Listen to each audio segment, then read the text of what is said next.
I am currently on a walk in the lovely English countryside, and this video I've seen clips for. I've responded a little bit over social media and other things, but I wanted to do it in a video format, voice recording, because I think there are some things in here that I want to respond to from a Christian standpoint and from a freedom-loving standpoint as we face increasingly stark times in terms of intellectual discourse and intellectual communication. I think the darkest points that we've had in the past 5 years have probably been 2020 to 2022 in terms of how bad things have gotten, and but not intellectually. I think we're seeing things now of different points of view are arising that are critical theorist in their foundation. So here's a video from Carl Benjamin. Now, I've watched Podcast of the Lotus Eaters for at least 2 years now.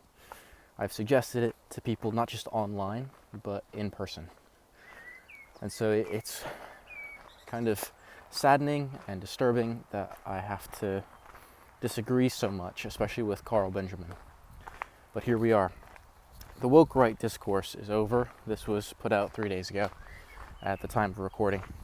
And I want to take a moment to respond. We're going to play it. I'm going to try to give context as we go along, but really I want to respond to his arguments. So let's begin. James Lindsay's crusade against the woke right is over, even if James Lindsay himself doesn't realise it. He has lost the argument firmly and soundly, and I doubt that he will admit this, and so he will continue, like some sort of Japanese World War II soldier, to fight an imaginary war that has already been lost. As you can see from Jack Posobiec here, he points out that the term Buchanan right should be seen as a compliment, not an insult. Buchanan's focus on American sovereignty, nationalism, and standing against corporate interests is pure MAGA.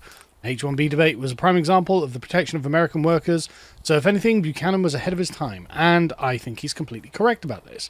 Because Pat Buchanan, to a certain kind of American right-winger, has the same position that Enoch Powell has to our modern conservatives. These people were national conservatives, in a way, I guess you could say, before their time.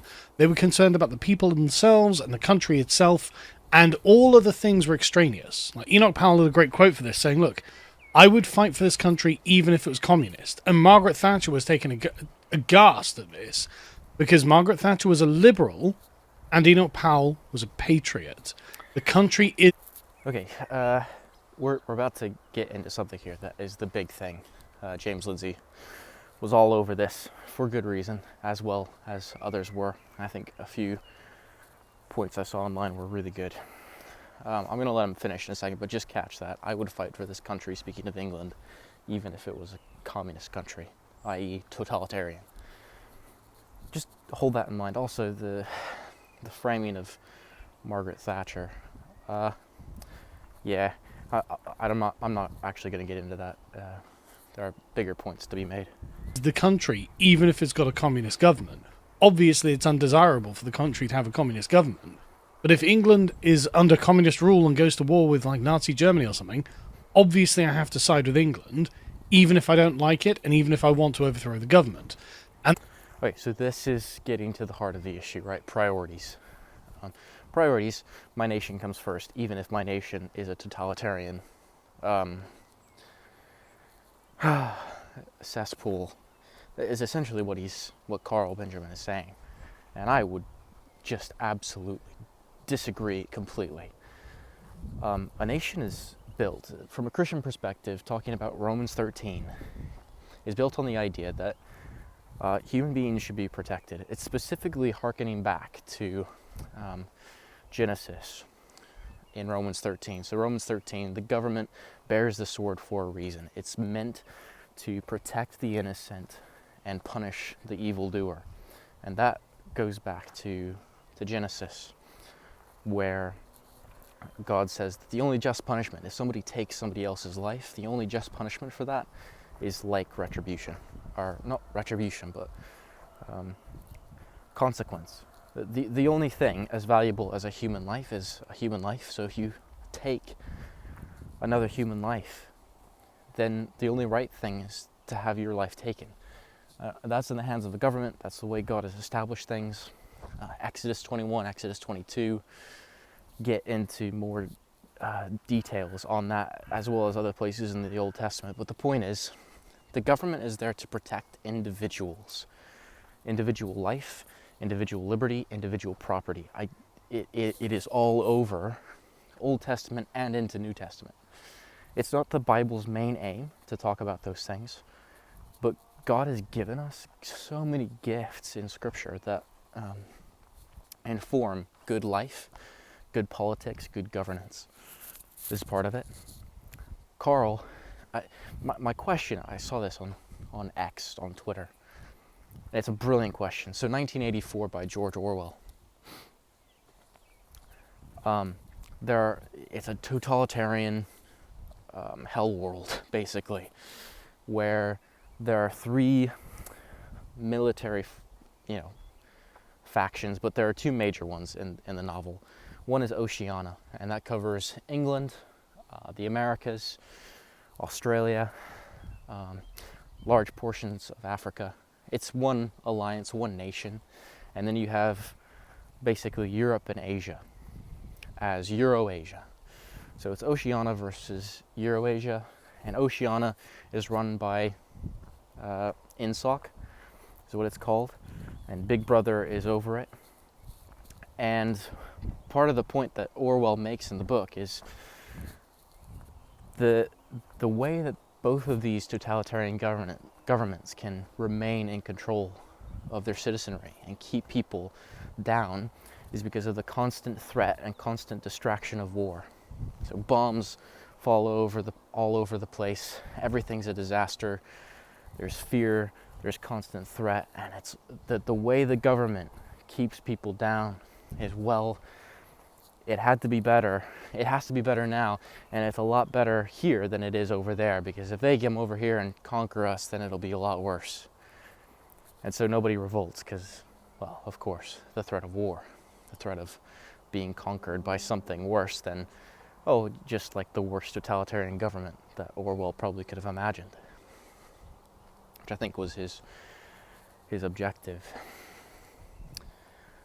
Now, I won't get into other details of the book. There's one point where one of the characters questions, I don't even think there is an East Asia. I think it's all one global government, and they're bombing their own people just to make sure that everybody stays in check. That's a theory. I think Orwell intended people to question that, but I don't think that's the reality of how he had written 1984. Anyway, my question for Carl, the question I saw was, would you fight for INSOC against Eurasia? Would you fight for Big Brother against the other totalitarian government? Because it sounds like you would. And the point I would make is, well, that's exactly how a totalitarian government would stay in power.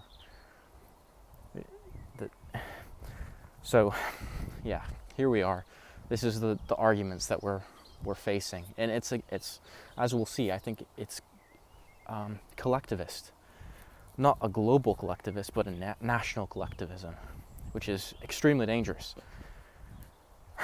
So let's keep going, and unbiblical.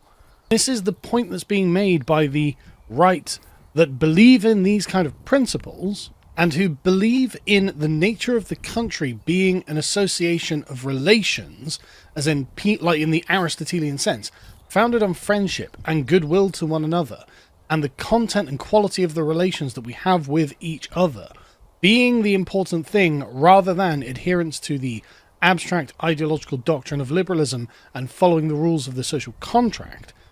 This right. Okay, so he's going on a lot of different trails at once. You kind of have to listen to Carl a bit more. He's very philosophical, very Aristotelian in his formulations, focuses much on virtue, much on societal upkeeping relations, so relation of family. The reason the family is so important is because it keeps society functioning, keeps civilization going. I agree with that, of course. family's important for those reasons. The family's also important because of the family. The family's also important because of individuals.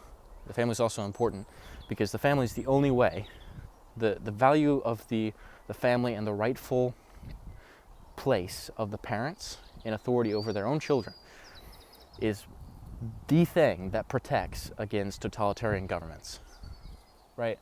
Before a totalitarian government comes to power, takes weapons away, anything else to prepare for that, they separate gradually or by force at some point, at all points in its rise and in its functioning. It separates children from parents. The whole operation, even in 1984, in George Orwell's understanding, ideologically, the children, because of education and propaganda, are not under the parents' authority. They've already been taken away, even though they're still there. This is the same throughout history. It's always been like this. Through education, through forced removal from households, the story is always the same. The family is not just there to serve the nation or serve civilization. The family is there as the family, established by God. And the nation, the government, protects and serves the family and the individuals in families. Is what myself, Aaron McIntyre, Dave Distribusis, Jack Posobiec, all of these people are truly a part of. And this is where James Lindsay's argument about the woke right starts falling apart.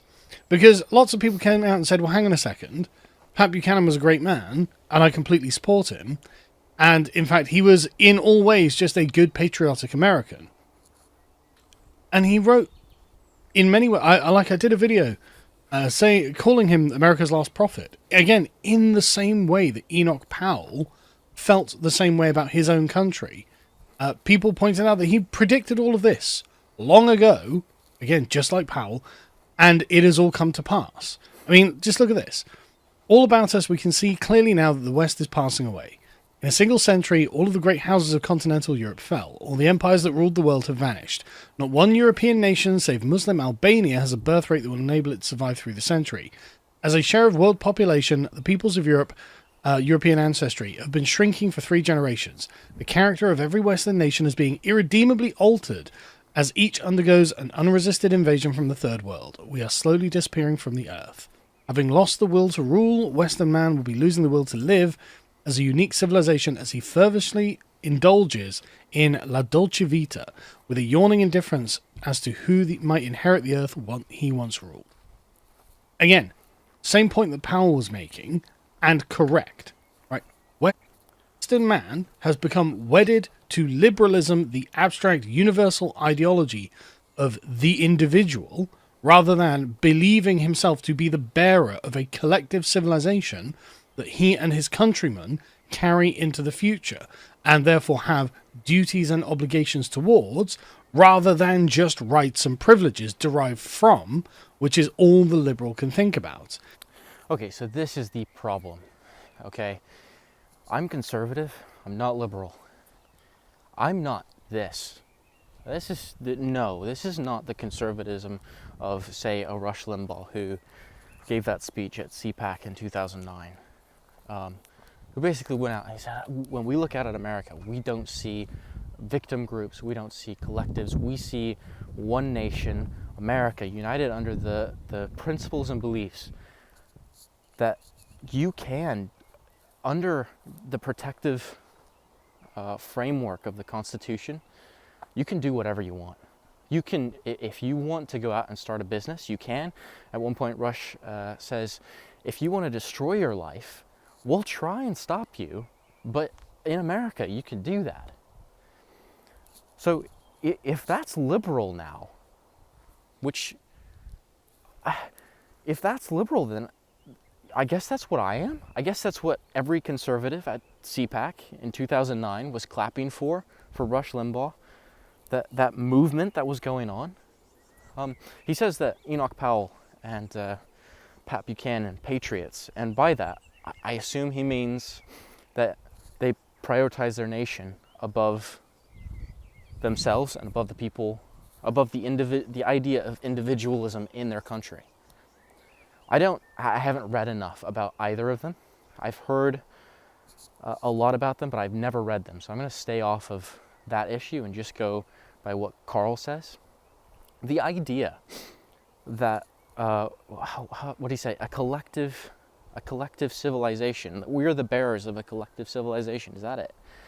And that we therefore have responsibilities to that.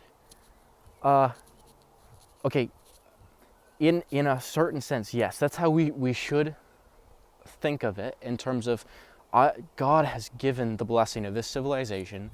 It's been formed through countless generations. In America, for example, we have the greatest governmental document that's ever been produced, the Constitution of the United States, securing individual liberty. The reason I want to protect my civilization and my nation is because of that.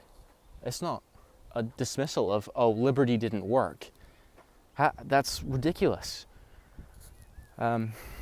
Individual liberty has, the government doesn't establish rights. It doesn't give out, bequeath liberties. It protects them. That's the whole point of the framers of the Constitution, the founders of America, and the people who built up England. England more gradually, in America right from the start, understood the government's there to protect, not to give out. The instant you tell the government, oh, you have the right to give and take away inalienable rights that are given by God, you've already lost. It's already over. And we're very close to doing that. Now, as Carl seems to be confusing, I think, here, and this is where the woke right label sticks, is because he's talking in collectivistic terms, and I think he's putting that up against the globalist, leftist idea that an individual is just an individual, and regardless of culture, they can be imported and they'll fit right in. That's, I think, the view that he has that's coming at it now. Right, the problem that I agree with Carl on is the issue of mass immigration and the birth rates, right? Canada is over, right? In terms of natural birth, citizens' births, it's over. Their population growth is only growing by immigrants, just purely. There's no argument about that. That's a huge issue. Mass immigration changes culture, so if you import people who have a certain culture, come from a certain culture, they're going to establish that, and they're not going to change. So if you get a city in the UK, which there are several, who are majority Muslim, majority different culture, majority, wherever they came from. Like, in certain places in England, they're changing street names and changing signs, not to English, but to Bangladeshi. All these different languages of the people who live there now, the people who've come in, legally or illegally, who have replaced the culture that's there.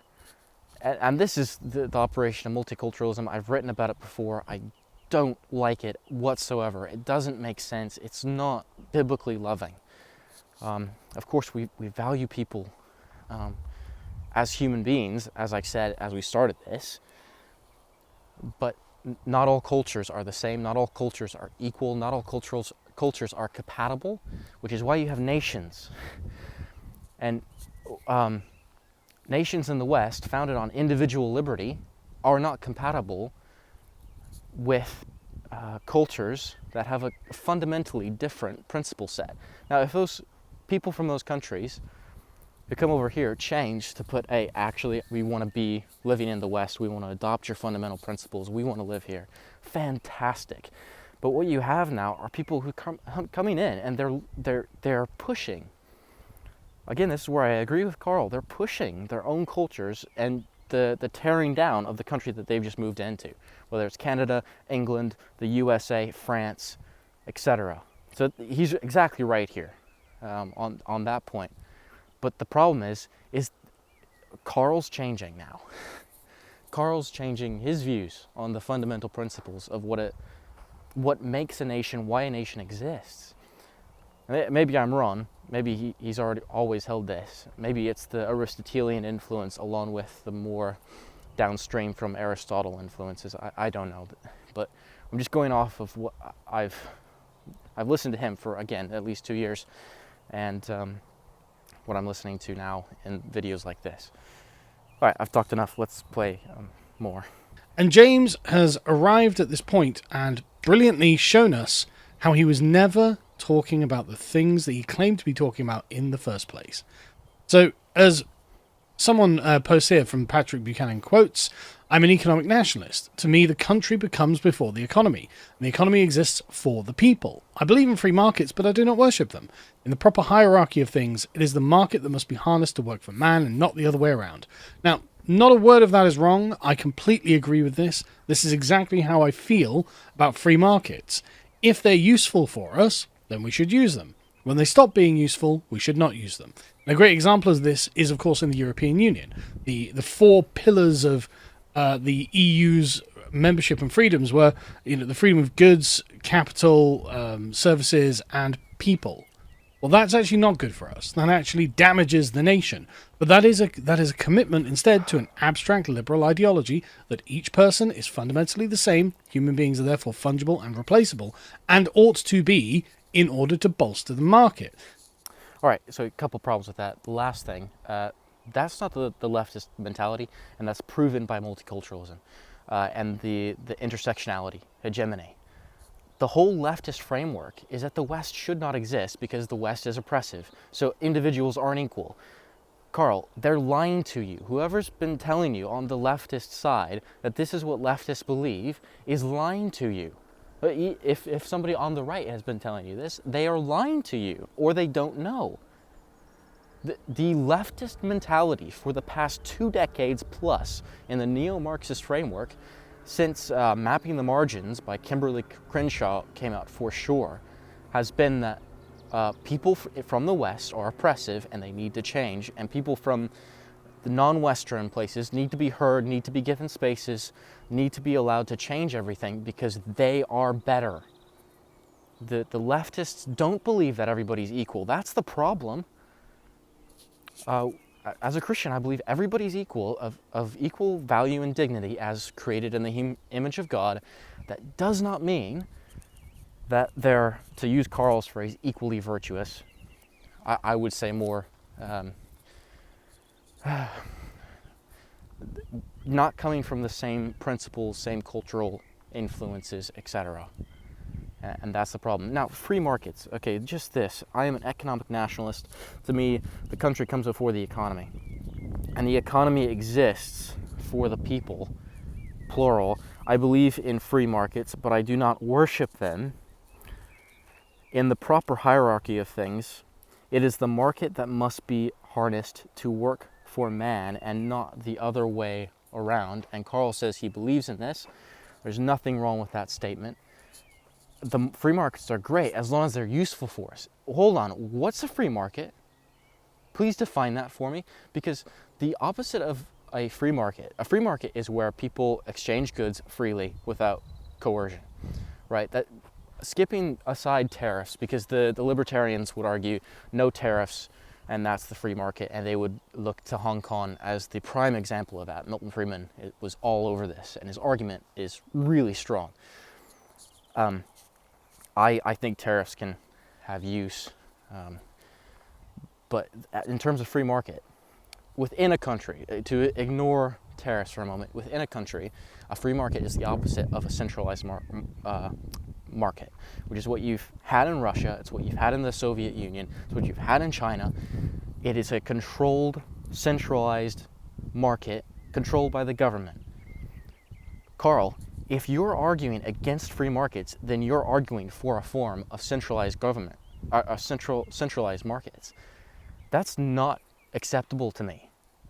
It's just not. I would rather have well, it's not even real to have a free market that doesn't work. Everywhere a free market has been tried, it's always increased. It's always done well.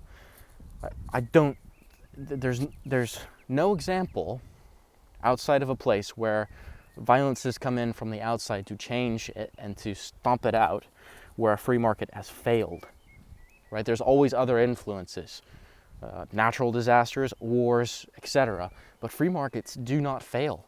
Free markets work. And so if they're not working, it's because another thing has come in. And to use the EU as your example, are you kidding me? The EU is founded on collectivist ideas and globalism.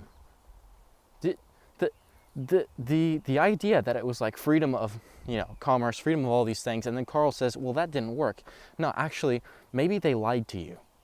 Maybe that's not the function the EU was ever supposed to support. Maybe their definition of those things is different from how we would actually define them, what those definitions actually are. I think that's the case. Before jumping to, oh, that didn't work for us, free markets, liberty didn't work for us. Are you kidding? Seriously? That's your conclusion? Well, I made my point. So the nation becomes a sacrificial entity for the prosperity of markets. I don't agree with that. I am with Pat Buchanan here. I'm an economic nationalist. By that... Okay, let's play that one more time. So the nation becomes liberalized, a sacrificial entity for the prosperity of markets. The nation becomes a sacrificial entity for the prosperity of markets. If it's a free market, then it's individualistic. So if a nation fails because their market is free, that's something fundamentally wrong with the fabric of reality if that happens, because a nation's whole point is to protect the individual. So I don't know what your framework of success is.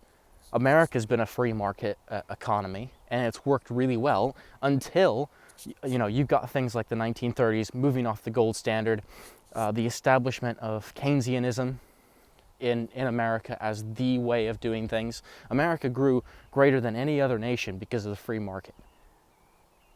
So that argument doesn't work. It just doesn't. I don't agree with that. I am with Pat Buchanan here. I'm an economic nationalist by that standard. And so James says here, quote, the woke right is trying to pivot to calling itself the Buchanan right, and many of them are neo-Buchananites. Okay, well then the term Buchanan right seems accurate for them. For us, the sort of Powellite right, the Buchananite right, in many ways the Scrutonian right. Or maybe, a collectivist right, because that's what you're sounding like. Anti-liberty right, which is not right at all. The horseshoe theory is working here. It's not a straight line from left to right, and it's a spectrum of left to right. It's actually a horseshoe, where far right and far left are actually on the same side, and it's just a horseshoe. This is going to prove that theory, and it's extremely worrisome. It's a problem. Like this traditional conservatism that is not based in liberalism is what is coming out. And I just want to be clear, you could not call these people fascists, Nazis, anti-Semites, or even that xenophobic, really. You can't call these people any of the things that the left likes to label us as, because we are not those things. We are not these things. We are talking about something much more ancient, again, much more Aristotelian in its fundamental construct. Nothing that could be appropriately called fascism, Nazism, or anti-Semitism in the slightest. It is in fact a politics based on goodwill and reciprocity, and extends the hand of friendship to other people, rather than attacking them based on abstract categories and perceived doctrinal disputes. That's not what the Buchanan right constructs its own worldview on. And perceived doctrinal differences, disputes. Okay, if you're talking about individual liberty versus collectivism as like a perceived doctrinal dispute that's really inconsequential, okay, Carl, I'm sorry, no. Yes, no. And you're quoting Aristotle when you're saying this? Like the doctrinal disputes don't matter? Yeah, no. James admits that the woke right, they're trying to pivot to call themselves the Buchanan right because many of them are neo-Buchananites, But it's obvious that the mode they're using is woke and they're pushing family-friendly socialism and tyranny. This is just liberal ideologue speaking through James Lindsay, possessing him to say, oh, they're family-friendly socialists. No, they're not socialists. They don't believe in a rationally constructed, centralized society in which everything is planned out to arrive at a predetermined result, which is what Yeah, but you just went against free markets. socialism is in the national or international forms. They are not socialists. They are traditionalists. But James Lindsay, being a liberal ideologue, can only interpret what the Buchanan right is saying based on that. And so here... Look, I'm sorry. I really am. But reading... I've read Hitler's Table Talk. And it's very clear his values. He believes in an almighty, even though he denigrates Christ at every single term. He's by no means a Christian. But they stood for the traditional values. That was the same claim. And they got rid of the free market. They put the nation above individual liberty. And it's a sad state because the left has overused that sounds like a Nazi, it sounds like something a Nazi would say. So if anybody says that anymore, it's just dismissed as, oh, well, you're just one of those people who think everything's a Nazi. But there's legitimate concerns here, right? Because we look at the left and we go, oh, that's communist. Many of the things that they say. But I look at some of these things. Replacing the free market? I'm sorry. No. That is very well, and I really like Carl. I've liked a lot of what he's done. I've used it, as I've said, with people I know, I talk to face to face. And it kills me for this, but it sounds fascist. It sounds on the road to that. Just like I would say that eliminating the free markets and establishing communism sounds actually communistic, Maoist, Leninist, Stalinist. This is not good. He admits that actually I wasn't really talking about the people that I claimed I was talking about. I was actually talking about the Buchanan right, the actual respectable right. Remember when they were talking about the online Twitter Nazis who were apparently expressing the dark triad of antisocial and various other personality disorders to attack Jordan Peterson, and attack James Lindsay and Konstantin Kisin and all those others? Well, that's what James began by calling the woke right. And he was saying, no, they are basically just a right-wing equivalent of the left-wing Antifa types who would come along and dox you and harass you and try to make you kill yourself and all of these things. And, okay, fair... but that's not the Buchanan right, is it? And Joel Berry, who's been a very aggressive... Okay, I don't know where he's getting that, but from the beginning, with the very label woke, we all know that woke doesn't just mean certain practices to cancel or to denigrate or to cause to come after a person, right? Woke stands for certain principles. James has been very good at defining that. The idea that there's an oppressive hegemony and that you need to be awake to that is central to what it means to be woke. And so to say that there's a woke left entails values and principles that underline their action. And then to say that there's a woke right entails the same thing on the other side. There are values and principles that are underlying how some people who on the quote-unquote right, well, on the right, because they're saying on the right, and traditionally supporting views that are on the right, which is fine, support that, but it entails that they have values and principles underlying them that are making them up here do things very similar to what the woke left is doing. And that's James's entire point. This whole thing revolves around fundamental principles, values, beliefs, doctrinal disputes that are different. Person who advances this says the Pat Buchanan right could have led a constructive and mature dialogue and maybe even introduced new and interesting ideas to the right. Instead, they sneered and mocked every norm he didn't quite get what they're doing.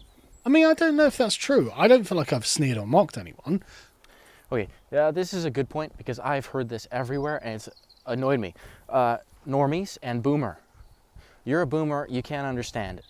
All those normies out there, they just don't understand these things. It's annoyed me to all get out. And it's not true. It's like class Marxism. To use boomer in certain ways implies class Marxism, because the boomers, and this is fair, right? Okay, there's something to be said for this, of former generations not caring for their families as they should. Canada, just the quote unquote boomer generation just voted in Canada for the reigning leftist party there, Trudeau's party. Now, what's his name? The guy who wasn't in Canada for 10 years, they just voted in as their prime minister, Mark Carney. Boomers, it came out that I think it was like 50% of boomers, that generation, their deciding factor for voting in Canada was Donald Trump. Okay, 50%. Not about their own economy, not about their borders, not about anything else, not about housing prices. The only thing they cared about was Orange Man bad down south below their border. Okay, there's something to be said for why is that going on. But you shouldn't adopt class Marxism in the way that you're talking about that, so that everybody who's in that group is lumped in together as, oh, you're a boomer brain and you can't understand these nuanced arguments. Same thing with normies. Well, the normies that you're talking about are your grandparents and your parents who came from a very different place than where we are. We need to acknowledge that. Because there's a lot that we need to learn from them, and there's a lot that I think that they can see and observe from people who are actually willing to have sensible conversations and not just lash out and call them normies and boomers. Ugh. Did like reading about Mao Zedong's China teach us anything? That the first step is to separate generations. Old generation bad, new generation good. Old generation won't understand you. Just go in, take over, shed blood if necessary. It's the same argument. I've tried to explain my position as a non-liberal right-winger for quite a while, and Joel here again gives the game away. They flat out refuse to condemn white nationalists, groypers, and degenerate grifters like Andrew Tate. Right. So, we accept that the online Nazi sphere is not the same as what you were calling woke right, even though you began by calling the online Nazi sphere woke right dark triad types, and then you seamlessly switched over to try and call us that too, even when it doesn't apply. You confess that we are right about you using the term woke right inappropriately, and you have to admit now that we are right, we're the ones who are correct. Because as Steve said... Okay, but here's the problem, right? It's that old, all humans are mammals, but not all mammals are humans, right? An Aristotelian argument right there, okay? I learned this in logic class when I was in 11th grade back in the States, okay? So to ignore all the different various tweets, because people change, people based on context, based on how they're feeling that day, treat it differently. The point is, it's not a certain class of people, like their brains are functionally of a different shape or something. They're influenced by certain principles, values, fundamental doctrinal disputes, beliefs, differences that affect the way they talk, what they argue for, all the rest. That's what's being said, I think, on woke right. It's the same way that we would use woke left, same way Carl's used woke left. Values, principles that inform action, right? That's the whole thing you've been arguing about with the woke left. Your values, your principles are wrong. What you're doing downstream of that is wrong as well.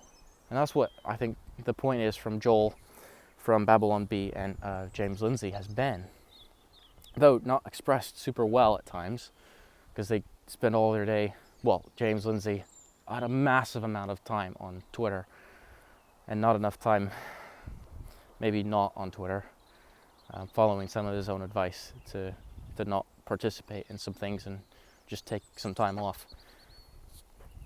But I think that's the fundamental thing that they're going after, which is why it's the Nick Fuentes can be said, oh, he's woke right, and then sometimes, well, you're not quite at that level, but in some areas, you share similar beliefs that are woke right.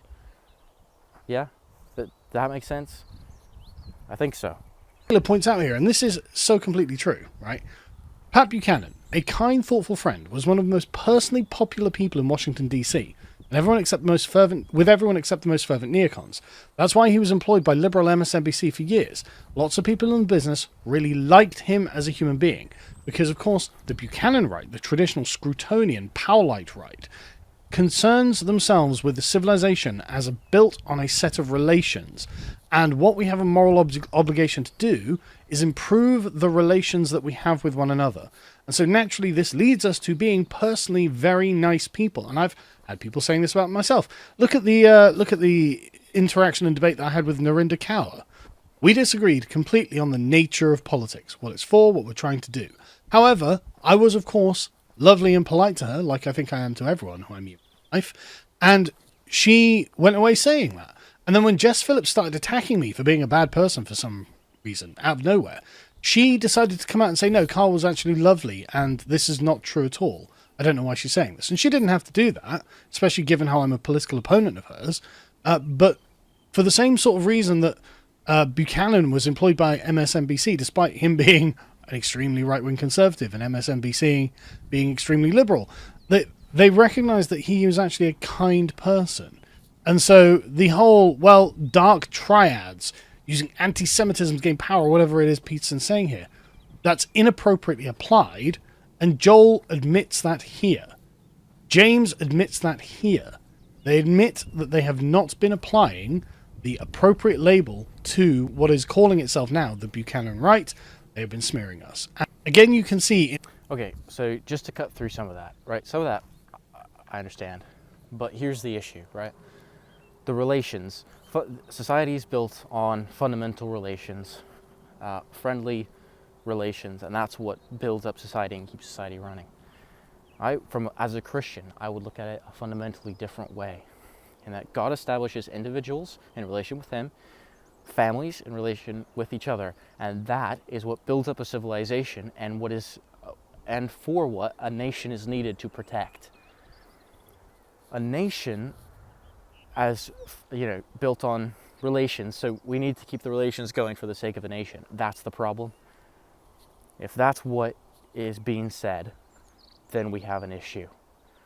If we need to establish a good nation so that families, individuals, those familial and friendly relations remain protected and possible, then that's something else. The problem, the fundamental problem, maybe in the West, is not so much economic policy, although that is a huge problem. It's not even immigration, which is what the podcast of Lotus Eaters, Carl's network, focuses on most of all. Actually, maybe it's the denigration and disintegration of the family. Maybe that's the biggest issue. Maybe the relations fundamental to our society are already crumbling, and therefore our nations are crumbling. So the families crumble first, and then nations. Because, as Carl says, the nation's built on the relations underneath it. My contention is, a nation is to protect and defend against threats, foreign and domestic, to individuals and to the family unit. Unfortunately, there's a spiritual battle, and the spiritual battle involves the destruction of the family within. And the government can't do anything about that except hurt it or protect the environment for family relations to grow and succeed and individual friendships to grow. Pure and simple, which is why we have individual liberty, free markets, freedom of religion, all these things in the West, in particularly America. And we should have it in England, although it's vanishing extremely quickly. And it's not enough just to say, oh, this is bad. You need to get to the fundamental doctrinal differences, disputes, as Carl calls them, at the bottom. Those are not secondary, those are primary. Those determine everything else. It's like what kind of a God you have is what kind of a civilization determines what kind of a civilization your civilization is going to look like. And right now, the West is in an extreme crisis because it's abandoned the Trinitarian God and it's gone after monotheistic and polytheistic ideals And that's a big problem. Saying just the woke right is satanic. No one would call Pat Buchanan satanic, right? But it could be that Elijah Schaffer or whatever is more married to the online Nazi sphere and is so more concerned with those issues and the way that they express themselves rather than the sort of Buchanan right, because there's no way you would call Pat Buchanan and people who follow his philosophy satanic. They are not dark triad types. They are not people who are desperate to destroy the state of Israel or whatever it is that they say. They're not any of those things, and they are generally, in the main, they look like good, solid Christians. And so this, I think, has really revealed James Lindsay to be what he was, which is someone who is essentially trying to manipulate these traditional Christian conservatives. And when this fails, which it has done now, he resorts to calling us fascists. As you can see here, Dr. Mark... Sorry, us? You just did like an hour interview, which I need to listen to still. It's on my watch later playlist, but I've got a lot of other things to do. My job is not this. You just gave a whole hour interview about I'm not Christian, but I wish I was, something like that. I'm atheist. I'm sorry, Carl, but we don't share the same things, especially when you're arguing against things like the free market. It's essential to, like, if you're looking at scripture, the Old Testament law into the New Testament revelation is individualistic in ways that I don't think traditional Christians, quote unquote, however you define that, my definition is going to be very different from Carl's, I imagine. It's far deeper and far better than we have been able to articulate and communicate, I think. And you look at a guy like, what's his face? The apologist, Francis Schaeffer. His work on this has been extraordinary. I wrote an article, an essay for college, one of my first longer research papers, biblical economics. I lay this out. It's individualistic. That's where the principles are reliant on individualism, and individualism under a Christian scheme is compassionate, i.e. individuals, liberty, freedoms, but Christ, the Holy Spirit in our hearts transforms us toward compassionate towards one another, and that is fundamentally what changes. So changes and sets up a good civilization, right? And establishes a nation that will actually do what Romans 13 says, which is to protect individuals, families, churches, etc. says, let us stand in full agreement with the Pope on the point of communism has penetrated even Christian circles disguised as solidarity. It is our pastoral duty to expose it. I mean, that's based and correct. But James Lindsay says, no you didn't. If you did, I'd be your leader instead of kicked to the curb. Stupid fascists. You're not anti-communist. You're communist one step removed. That's just your average shit lib realizing he can't get what he wants through rational argumentation and just degenerating into calling you fascists, which we've heard plenty of times over and which is absolutely not applicable to Pat Buchanan, Roger Scruton or Enoch Powell. No one thinks they were fascists. They were traditional conservatives, like pre-rational conservatives, you could argue, even. Okay, so that James Lindsay is being funny there. It's hard to tell sometimes. I get it. Kind of like I have a really hard time in Britain telling if somebody's being sarcastic or not, because they don't laugh and they don't crack smiles. They just stare at you. So I understand the predicament. I don't trust the Roman Catholic Church for theological reasons primarily. I mean, for one thing, their Pope is Antichrist. He sets himself up in replacement of Christ. If you read 1 John, when you come across the word Antichrist, it means instead of Christ. Not literally against Christ, but instead of Christ. And that's exactly what the Pope does. He sets himself up instead of Christ. He's vicar of Christ on earth, replacing the Spirit. He calls himself Father. Jesus says in Matthew 23 explicitly, don't call any man Father, i.e. the source of spiritual life, only your Father in heaven. My Father in heaven, I forget how that is. That's the point. Replaces Christ. So already big problems. But also, James has a point. James has done a lot of work on Paulo Freire, who's a Marxist Brazilian educator who was Catholic, who was the originator of, for example, things like, derivative of him, SEL, social emotional learning, and before that, the synthesis, critical theorist synthesis in education, and pastoral work, counseling. I didn't know this, but the pastoral cycle, one of the most influential and popular ways of seeing pastoral work in discipleship context, the pastoral cycle, is derivative of him. Okay, a Marxist, a Catholic, a Brazilian, an educator. James has a point, and James is making it in a funny way here, but he's made it in far more detail in other places. Anyway. So, no, James, this is not an acceptable thing, and you have lost this argument. You have shown that you have applied a label wrongly to a very malignant group of people, and then in a kind of duplicitous manner, apply that to people who are actually fair-minded, decent, and concerned with social relations. Yeah. So this is, again, a difference I would have with James. I think you can't, the people that you call out as woke right, you need to have a wide open door to say, don't go the way of the people like Nick Fuentes. Okay? That's not being offered. He's an atheist. I don't expect him to be Christ-like. Okay? He does not have the Spirit of God. I pray that he does, because he's awesome. I've really enjoyed him, and if he came to Christ, that would be amazing, like everybody, including you, Carl. I lost my train of thought. That he's lost because of this, because of confusing the terms. I don't think so. I think if you take a step back and look at how the arguments have progressed, I've argued since 2021, 2020, when there was like 2 weeks I was watching Fox News, which I don't do anymore, but I was watching Fox News, Greg Gutfeld, where woke was mentioned. I remember the first time I heard it. And then 2 weeks later, it was everywhere, all the time. And James Lindsay was on the forefront of that. Like, the first time I heard it in national TV context, I heard it from James before that, the term woke. I argued from that point on that it was the wrong term. And I used James Lindsay's own thinking. I was like, well, it's critical theorist. That's the problem. That's the fundamental logical system that's holding this whole thing up.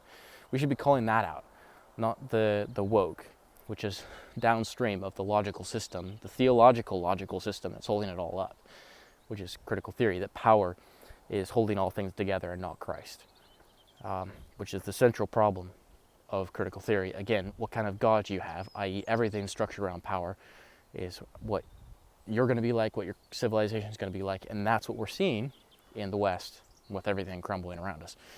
Anyway, so I don't think James Lindsay's failed in his argument here, especially with just this one tweet brought up. I don't know. I should be more fair, not just this one tweet, but with what Carl's been saying here. I don't appreciate some of James Lindsay's argumentation, but I see what he's saying in terms of just what we've seen in this video, the free market being an issue. Free market failed. It's not useful to us, to the nation anymore. The collectivist nation of relations, no. If that's woke right, if that isn't woke right, I don't know what is. And for some reason, then you've withdrawn it from those. In the case of Joel Berry, you've made the distinction, and yet you're still calling these people woke right. Totally inappropriate. Totally unacceptable. This is not something that any movement wants, and it is just completely par for the course for liberals to act like little Lenins, screeching and calling and insulting and sowing division when they don't get their way. And fundamentally, you are not going to get your way on this, right? We agree on the fundamental proposition that the native peoples of our countries have more of a right to the country than foreigners do. The liberal can't agree to this because that creates a kind of collective identity that has a moral and political claim to something, and the liberal refuses to recognize that. So this is fair. I agree with George Washington. America should largely remain to itself, be the greatest nation on earth, and other nations should look at it and go, oh wow, we really want that, and the rest of the world should change based on that. That was the fundamental belief. Of course, it's going to fail because we live in a sinful world, and America is going to fail as it is. I agree. I agree that a nation has its right to maintain its own borders however it wants to. And Carl Benjamin's position here, I would largely agree with. I don't think it's woke right. I think it's sensible. I think it's a belief in sovereign nations to say, actually, we want to limit immigration to whatever levels we think is right as a citizenry. And the people who come into our borders, we demand that they respect our laws, respect our culture, and don't try to import their own culture in order to change ours. All right, if you know, it's not like, oh, you have to be the exact same as everybody else. If you enter here, you can have your own culture, your own background, own quirks. Of course, we rejoice in those, I would say, but don't fundamentally come in and try and change the culture explicitly, like, okay, I'm coming into this nation to change it, which is what is happening in large parts of England especially. I think you can see that. But that's another thing for another time. That's not to say that people from other cultures shouldn't be themselves in whatever culture they're coming into. It just means that the fundamental values and principles they should respect and adhere to, which is what is not being done in many on the left and the right. So, which is why James Lindsay is having his meltdown. Argument over. You have lost this one, James. But I've got to say, right, as someone who's been on the same sort of journey as James and accepted the legitimacy of the arguments and has come to my position now, an ex-liberal as it were, I genuinely hope that James can do some reflection on this. So first, one, you say you're an ex-liberal, but you can't get past, maybe James is shifting to not being a liberal. Maybe actually some of his ideas are extremely conservative, even more conservative than yours. In terms of traditional conservative, like Rush Limbaugh 2009 conservative, just to use that as an example, because I think it's a really good one, and I want to talk about it at another time. Yeah, that doesn't work. And second of all, you sound like Dave Smith going around saying, Douglas Murray lost the debate so badly. He made this ridiculous argument. His career is over, as Tucker Carlson said with Dave Smith. Like, stop going around parading like you've won everything. You haven't. We are in dire straits, and people who are on the conservative, liberty-loving side should be treated as a team. And the problem is, you're going collectivist, and that's not good. That's the exact opposite thing. That's the thing that we cannot do under any circumstance. As a Christian conservative, Christian first, conservative because I'm Christian, biblically, I cannot do that. I will not be a collectivist with you. I'm not a globalist, which we agree on, but I'm not a collectivist. I'm an individualist. I believe in individual liberty, individual freedom of market, association, all of that. So, can let go of the crusading liberal instinct to protect something that is frankly not founded in reality and contradictory to the innate nature of human beings, and think more expansively on the topic. Because, like I said, on a personal level, I actually quite like James. Whenever I've met him, I've got on with him, and I've not found him personally objectionable. And in that way, in person, he's actually a lot more like the Buchanan right than he would like to admit. Well, that doesn't come across at all in the way you talk about him, ever. That's nice, though. Yeah, well, hold on. Let me just back I hope that James can do something. About the ideas that you're building on. I assume that's not liberty. I assume that's against the globalist, multicultural sense of the left. And you're saying that is liberal, and that is what James Lindsay is pushing. I don't think it's at all what James Lindsay is pushing. I mean, goodness gracious, Michael O'Fallon is the guy who runs Sovereign Nations, which is how James Lindsay really came to prominence on an intellectual level. How I was first introduced to him on those conversations on the rooftop, or one of the first times I was introduced to him. I don't think it was the first. Conversations on the rooftop about critical theory, the rise of the modern neo-Marxist left. So if that's what you're saying, yeah, I think that's an issue, but I don't think that's what James is pushing. I think James is pushing a lot of things, especially in the social realm, that is not conservative. But yeah, I mean, we've got a lot of enemies, guys, and I don't want to have more. And it's going to get really tough. And you guys are supposed to be the bastion of the defense of the intellectual values, principles that are fundamental to our the ability for us to stay free. And you're failing. We're failing, which, from a Christian standpoint, it's not surprising. I mean, you read Romans 1, you'll know what's happening. But here we are. So, good luck. Please don't screw everything up too quickly. I'd like as much opportunity as possible to be free with my family and to evangelize openly and to proclaim the gospel as I choose without threat of imprisonment. I'll still do it, Lord willing, when awful forces like the Gestapo are in charge. But I would like to have more freedom while I can. So don't go collectivist. Please don't. Support individual liberty and free markets. Yeah.